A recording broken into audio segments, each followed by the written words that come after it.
Hello students. Today we are going to discuss chapter capital budgeting. Capital budgeting में आज हम सीखेंगे accounting rate of return कैसे calculate करते हैं।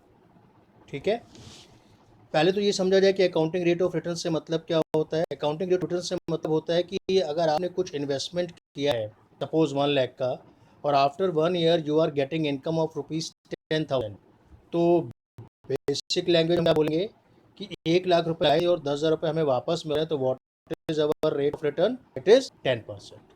क्लियर?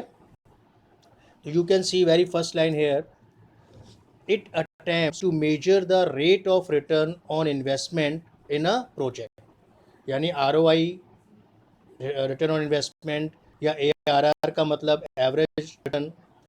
इसका क्या मतलब है कि हमने जो इन्वेस्टमेंट किया है किसी प्रोजेक्ट में, उस इन्वेस्टमेंट के ऊपर हमें क्या रिटर्न मिल रही है। This is called return on investment.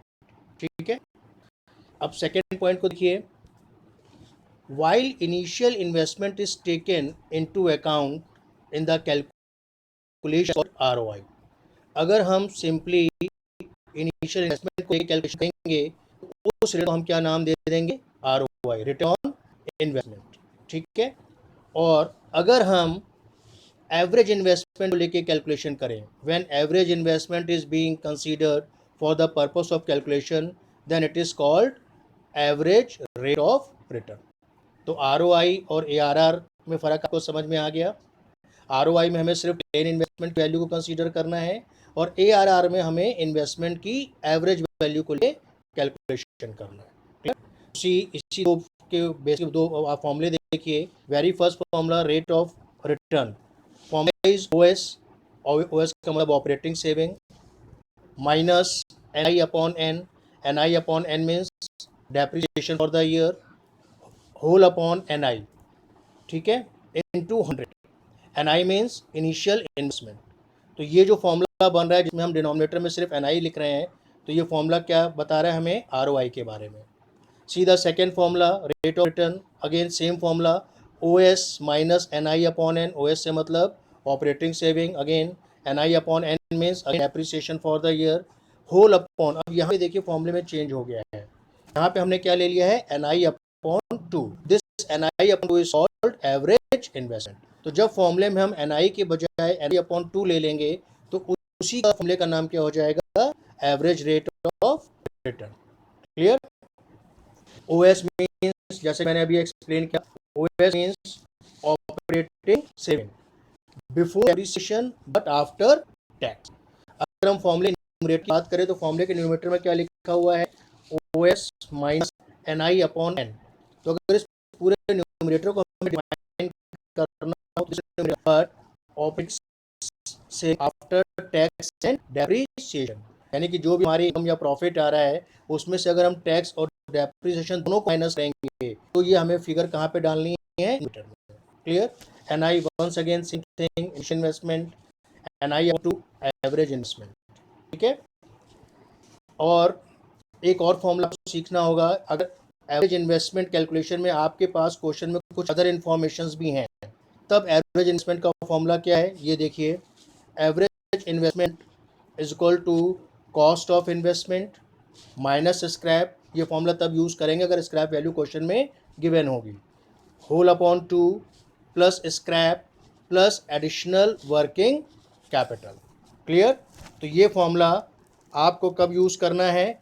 जब आपके पास क्वेश्चन में स्क्रैप और एडिशनल वर्किंग इन्वेस्टमेंट की वैल्यू गिवन होगी। ठीक है, अब हम इसी क्वेश्चन के बेस, इसी फॉर्मूले के ऊपर बेस एक क्वेश्चन करते हैं। See the question,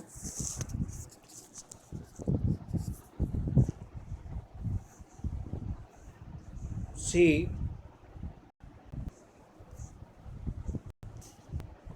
what the question is saying.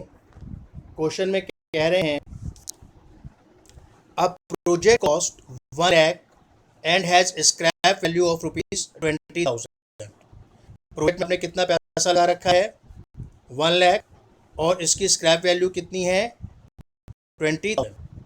It's stream of income before depreciation, see here, income before depreciation and tax, ठीक है, फॉर 5 ईयर इज ₹20,000, 24,000, 28, 32 एंड 40,000। यानी कि आपने प्रोजेक्ट में कितने पैसे लगा रखे हैं, 1,00,000 रुपए, और उस प्रोजेक्ट की स्क्रैप वैल्यू कितनी है, 20,000। और उस प्रोजेक्ट पे या उस पर्टिकुलर मशीन पे आप 5 साल तक जब काम कर रहे हो तो आपकी जो इनकम आ रही है आफ्टर चार्जिंग डेप्रिसिएशन और टैक्स वो कितनी है, 20, 24, 28, 32 and 40,000। Assume 25% of tax rate, ठीक है, और depreciation you have to charge on straight line basis. Calculate accounting rate for the project. Question समझ में आ गया है?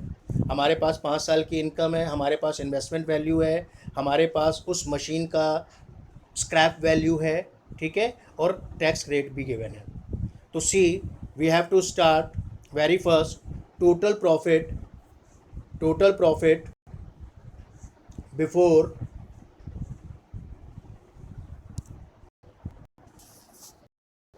Total profit before tax and depreciation for 5 years. तो ये मैंने क्या किया है, 5 साल के प्रॉफिट को मैंने ऐड कर लिया है जो क्वेश्चन में गिवन था, 20 + 24 + 28 + 32 + 40। तो total profit for 5 year is coming 1,44,000, ठीक है। हमें फॉर्मूले में क्या लेना है, एवरेज प्रॉफिट। तो हमने क्या किया, इसको 5 से डिवाइड करा, तो average profit before depreciation and tax it is coming 28,500। 1,44,000 को आपने क्या किया, 5 से डिवाइड कर दिया, तो ये आपके पास ईयरली प्रॉफिट आया। लेकिन इस ईयरली प्रॉफिट में अभी आपने डेप्रिसिएशन और टैक्स की फिगर माइनस नहीं करी है, और फॉर्मूले में हमें कौन सी फिगर चाहिए, नेट प्रॉफिट या income after charging depreciation and tax. तो 1 बाय 1 हम इस प्रॉफिट में से क्या माइनस करेंगे, depreciation and then tax. See calculation for depreciation. Depreciation के लिए हमें स्ट्रेट लाइन मेथड फॉलो करना है, ठीक है, और स्ट्रेट लाइन मेथड का फॉर्मूला आपको पता है, cost of asset which is 1 lakh minus scrap value which is 20,000 upon estimated life of the asset which is 5 years. तो ईयरली डेप्रिसिएशन आपके पास क्या आ गया, 16,000। तो 28,800 माइनस 16,000, तो ये आपके पास जो 12,800 की फिगर आ रही है, ये क्या आ रही है, प्रॉफिट आफ्टर चार्जिंग डेप्रिसिएशन। लेकिन अभी इसमें से हमें टैक्स भी माइनस करना है। What is the tax rate according to question, tax rate is 25%। तो 12,800 into 25% tax will come 3,200।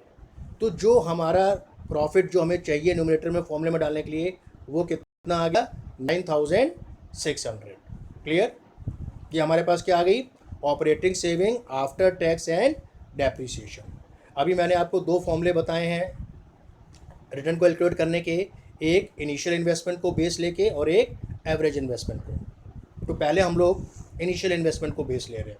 C first formula, accounting rate on initial investment is equal to operating saving after tax and depreciation upon NI। NI means initial investment into 100। तो what is our operating saving, it is 9,600 already calculated, whole upon NI कितना invest किया था initially हम लोगों ने project में या machine में, 1 लाख इंटू 100। तो your answer is coming 9.6%। Clear? अब हम दूसरे फॉर्मूले से निकालेंगे rate of return. See second formula for accounting rate on average investment, same formula, operating saving after tax and depreciation. Numerator में कोई चेंज नहीं है, but denominator has been change. अब मैंने यहाँ पे NI को किससे रिप्लेस कर दिया है, NI अपॉन 2। NI अपॉन 2 से मतलब हमें अब यहाँ पे क्या लेने का है, एवरेज इन्वेस्टमेंट, ठीक है। और एवरेज इन्वेस्टमेंट का मैंने फॉर्मूला भी आपको बताया था कि अगर स्क्रैप वैल्यू गिवन हो तो हम क्या फॉर्मूला यूज़ करेंगे। See here, initial investment which is 1 lakh minus scrap which is 20,000 given in the question upon 2 bracket close plus scrap value 20,000।